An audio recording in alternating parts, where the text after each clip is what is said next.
Everyone, welcome to परचम। मैं पूजा आप लोगों का परचम में बहुत बहुत स्वागत करती हूँ। और आज हमारा बर्निंग टॉपिक क्या है? Solar storm. अभी आपने न्यूज़ में देखा होगा कि आज एक बहुत बड़ा तूफान, आपने नॉर्मली सुना होगा तूफान भारत में आया, अरब सागर अरेबियन सी से बे ऑफ बंगाल से जनरेट हुआ, लेकिन कभी आपने ऐसा सुना है कि सूरज से, सन से तूफान आ रहा है और जो हमारी अर्थ से टकराने वाला है? तो बिल्कुल आपने सही सुना है, ये काफ़ी बड़ी न्यूज़ है कि सोलर स्टॉर्म जो है वो अर्थ से टकराने वाला है आज, मतलब 13 जुलाई को। अभी जब मैं ये वीडियो रिकॉर्ड कर रही हूँ आप लोगों के लिए, अभी तक ऐसा कुछ भी हुआ नहीं है। हो सकता है जब आप ये वीडियो देख रहे होंगे और उस समय ये घटना हो रही होगी कि सोलर स्टॉर्म जो है हमारी अर्थ से टकराए।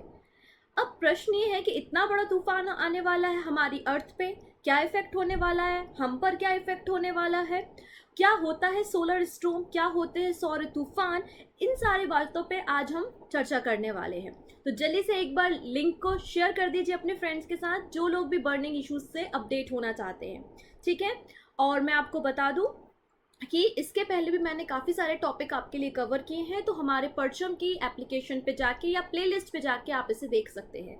रही बात पीडीएफ की, तो डिस्क्रिप्शन में आपको लिंक भी प्रोवाइड कर दिया जाएगा, साथ ही साथ परचम के आप एप्लीकेशन पे जाके आज का पीडीएफ वहां से ले सकते हैं। तो आइए सेशन की शुरुआत करते हैं कि सोलर स्टॉर्म क्या है और वो कैसे हमारी अर्थ पे इफेक्ट डालने वाला है। ओके, तो सबसे पहले देखिए, Indian express, Indian today, times of India, कोई भी अखबार, कोई भी न्यूज़पेपर उठा लीजिए, आपको ये न्यूज़ वहाँ पर देखने को मिलेगी कि solar storm heading towards earth likely to hit today. देखिए 13 जुलाई मतलब आज की ही न्यूज़ है ये, और इससे बहुत ज़्यादा इम्पैक्ट हो सकता है आपके मोबाइल फ़ोन के सिग्नल्स लॉस्ट हो जाए, हो सकता है आपके यहाँ पर इलेक्ट्रिसिटी फेलियर हो जाए, इलेक्ट्रिसिटी करंट बंद हो जाए, जीपीएस काम करना बंद कर दे, नेविगेशन में दिक्कत आने लगे, है ना। हो सकता है कहीं पर आपका ट्रांसफार्मर बर्स्ट हो जाए, हो सकता है आपकी फ़ोन की बैटरी फूट सकती है, या हो सकता है कि जो हमारे बैटरी ऑपरेटेड इक्विपमेंट्स है वो सेल्फ ऑपरेट होना शुरू हो जाए बिना इलेक्ट्रिसिटी सप्लाई के। मतलब कुछ भी ऐसा यहाँ पर हो सकता है, क्योंकि यहाँ पर एक्चुअल पोजीशन क्या होने वाली है, ये सोलर स्टॉर्म कहाँ पर हिट होने वाला है, इस बात की इन्फॉर्मेशन हमको भी नहीं है। और ये बात हमें किसने बताई है? नासा ने हमको ये बात बताई है। देखिए यहाँ पे इंडियन टुडे के एक्सप्रेस की आप यहाँ पे न्यूज़ देख सकते हैं कि massive solar storm set to hit earth, GPS phone signal likely to be do damage, power grids vulnerable. आप इस न्यूज़ को देख सकते हैं। तो इस न्यूज़ को हम डिटेल में पढ़ने से पहले कुछ बेसिक बातें हमें पता होनी चाहिए, कुछ बेसिक टर्मिनोलॉजी हमें पता होना चाहिए, तभी हम सोलर फ्लेयर्स के बारे में या सोलर स्टॉर्म के बारे में बातें कर पाएंगे। तो सबसे पहले हम बात करते हैं अपने सन के बारे में। एज यू नो, सन जो है वो भी क्या है? एक स्टार है। जैसे दूसरे स्टार्स होते हैं वैसे सन भी क्या है? एक स्टार है।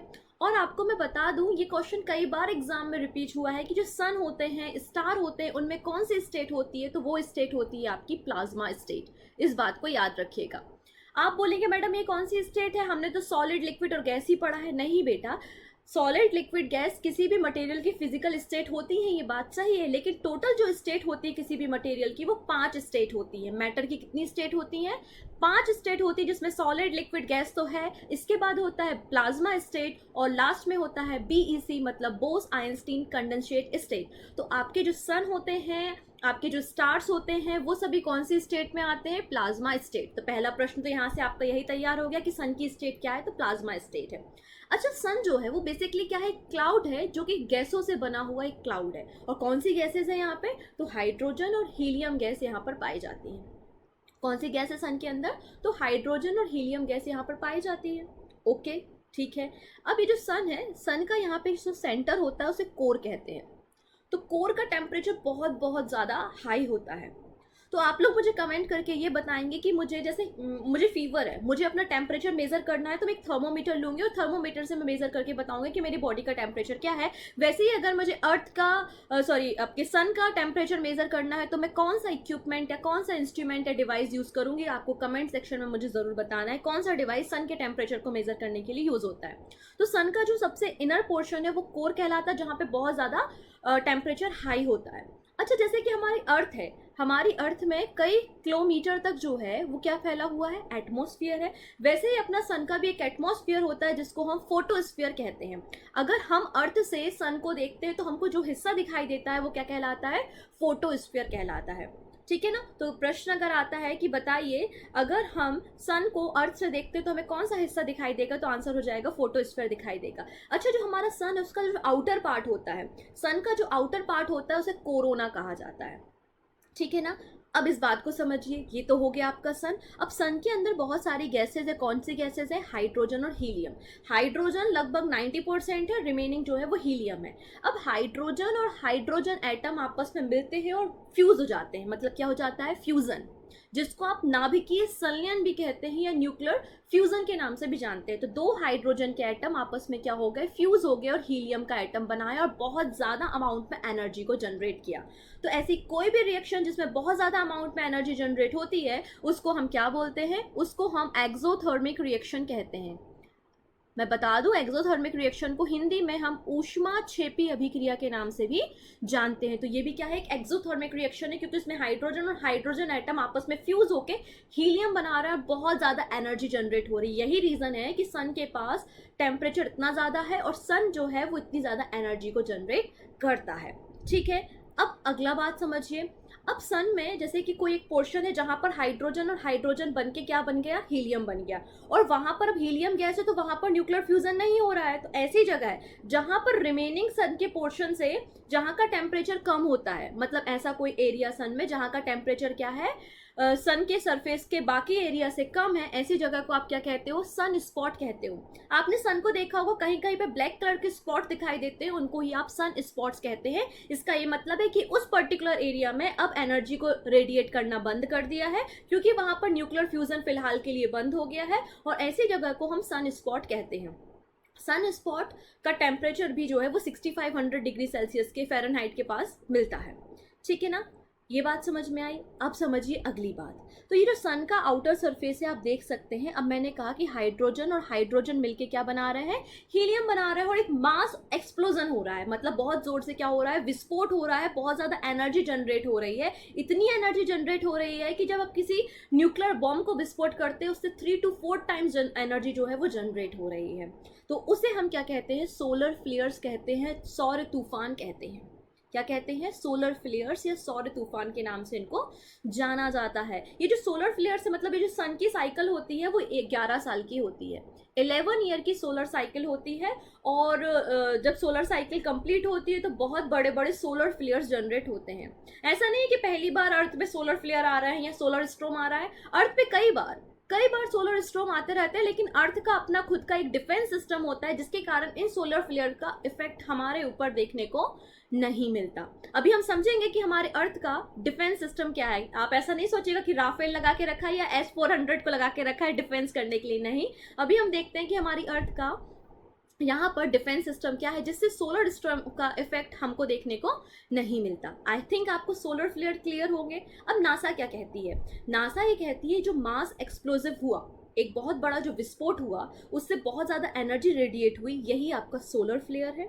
और ये जो सोलर फ्लेयर है या जो स्ट्रोम है वो 16 लाख किलोमीटर पर आवर, मतलब 16 लाख किलोमीटर पर आवर की स्पीड से, नॉर्मली साइक्लोन्स आते हैं, हम देखते हैं 200 किलोमीटर पर आवर की स्पीड से विंड चल रही है, 150 किलोमीटर पर आवर की स्पीड से विंड चल रही है, इसमें ही हम दहल जाते हैं कि अरे पेड़ उड़ गए हैं और घर गिर गए हैं एटसेट्रा, है ना। और यहाँ पे जो सोलर स्ट्रोम आ रहा है उसकी स्पीड आप जान के हैरान हो जाएंगे कि 16 लाख किलोमीटर पर आवर की स्पीड से सोलर स्ट्रोम जो है वो पृथ्वी की तरफ आ रहा है। अब यहाँ पर नासा ने सोलर फ्लेयर्स को भी जो है वो कैटेगरीज में डिवाइड किया है। कैसी categories? A, B, C, M और X, जिसमें सबसे लो इंटेंसिटी A की होती है और सबसे ज़्यादा जो इंटेंसिटी होती है वो X की होती है। तो अकॉर्डिंग टू देयर इंटेंसिटी, उनकी तीव्रता के अनुसार जो नासा है उसने सोलर फ्लेयर्स को डिवाइड किया है। तो यहाँ पर जो सोलर स्ट्रोम अर्थ पर टकराने वाला है वो X क्लास का है। इसका ये मतलब हुआ कि इसकी इंटेंसिटी बहुत ज़्यादा रहने वाली है, इसकी स्ट्रेंथ, इसकी ताकत बहुत ज़्यादा रहने वाली है, ऐसा नासा ने कहा है। साथ ही साथ नासा ने ये बात भी कही है कि जब सोलर स्ट्रोम जैसे जैसे आगे बढ़ते जा रहा है उसकी स्पीड और ज़्यादा बढ़ते जा रही है। जैसे कि उन्होंने कहा कि 16 लाख किलोमीटर पर आवर की स्पीड से ये स्ट्रोम आ रहा है, हो सकता है जब अर्थ से टकराए तो उसकी स्पीड और भी ज़्यादा बढ़ जाए। तो जैसे जैसे अर्थ के करीब आते जा रहा है इसकी स्पीड बढ़ते जा रही है, ऐसा नासा का स्टेटमेंट आया है। ठीक है। और नासा ने ये भी कहा है कि जो सोलर स्ट्रोम आ रहा है ये हमारे GPS को डैमेज कर सकता है, हमारे पूरे कम्युनिकेशन को डैमेज कर सकता है, हमारे सैटेलाइट्स को डैमेज कर सकता है। ठीक है। हमारी पावर सप्लाई को या इलेक्ट्रिसिटी सप्लाई को भी क्या कर सकता है, रोक सकता है, ऐसा इनका कहना है। बात क्लियर है। अब आप लोग ने न्यूज़ में एक और वर्ड सुना होगा, वो वर्ड होगा CME। CME का मतलब होता है कोरोनल मास इजेक्शन। अब जहाँ पर ये मास एक्सप्लोजन हुआ, जहाँ पर विस्फोट हुआ, आप देख सकते हैं, मान लेते हैं यहाँ पे विस्फोट हुआ, और विस्फोट के बाद बहुत ज़्यादा यहाँ पर जो रेडिएशन स्पेस में रिलीज हो गई, जो इलेक्ट्रोमैग्नेटिक वेव स्पेस में रिलीज हो गई, उसको ही हम कोरोनल मास इजेक्शन कहते हैं। तो यही कोरोनल मास इजेक्शन स्पेस में आया है, और स्पेस के बाद ये हमारी अर्थ और दूसरे प्लेनेट से भी टकराने वाला है। तो कोरोनल मास इजेक्शन का क्या मतलब हुआ कि जहाँ पर विस्फोट हुआ है और वहाँ से बहुत ज़्यादा अमाउंट में इलेक्ट्रोमैग्नेटिक रेडिएशन जनरेट हुए जो स्पेस में इजेक्ट हुई हैं, उसको आपने कोरोनल मास इजेक्शन के नाम दिया है। बात क्लियर है। और ये हमारे जो आइनोस्फीयर है उसको डैमेज कर सकती है, वहाँ पे सैटेलाइट्स को डैमेज कर सकती है, जिससे हमारा कम्युनिकेशन भी डिस्ट्रॉय होने की पॉसिबिलिटी है। अब हमको बात करनी है इससे हमको हमारी अर्थ कैसे डिफेंस करती है। तो देखिएगा, अर्थ के बारे में अगर थोड़ी सी बात करें तो अर्थ के 3 लेयर होती हैं, सबसे पहले कौन होता है, कोर होता है। कोर के बाद मेंटल होता है, और मेंटल के ऊपर कौन होता है, क्रस्ट होता है, राइट। क्रस्ट जो है वो सियाल से बना है, मतलब सिलिकॉन और एल्यूमिनियम से बना है। मेंटल जो है वो सीमा मतलब सिलिकॉन और मैग्नीशियम से बनी है, और कोर जो है वो नीफे मतलब निकेल और आयरन से बना है। तो कोर में क्या है, ऑलरेडी आयरन है, और हमारा जो कोर है वो निकेल और आयरन से बना है। साथ ही साथ हमारी अर्थ जो है वो रोटेट भी तो होती है अपनी एक्सिस पे, जिसके कारण एक मैग्नेटिक फील्ड जनरेट होती है। तो हमारे अर्थ के चारों तरफ क्या जनरेट होती है, एक मैग्नेटिक फील्ड जनरेट होती है। यही अर्थ की मैग्नेटिक फील्ड हमको इन बड़े बड़े सौर तूफानों से, सोलर फ्लेयर से या सोलर स्टॉर्म से बचाने का काम करती है। जैसे कि अगर कोई तूफान आ रहा है और ये हमारे मैग्नेटिक फील्ड से टकराता है, तो मैग्नेटिक फील्ड जो होती है वो इसको डाइवर्स कर देती है। क्या कर देती है, डाइवर्स कर देती है, जिससे हमारे अर्थ पे जहाँ हम रहते हैं, हम कहाँ पर रहते हैं, तो हम रहते हैं टेम्परेट और ट्रॉपिकल जोन में, मतलब उष्ण कटिबंध और उपोष्ण कटिबंध का जो एरिया है, मतलब इस एरिया में हम रहते हैं।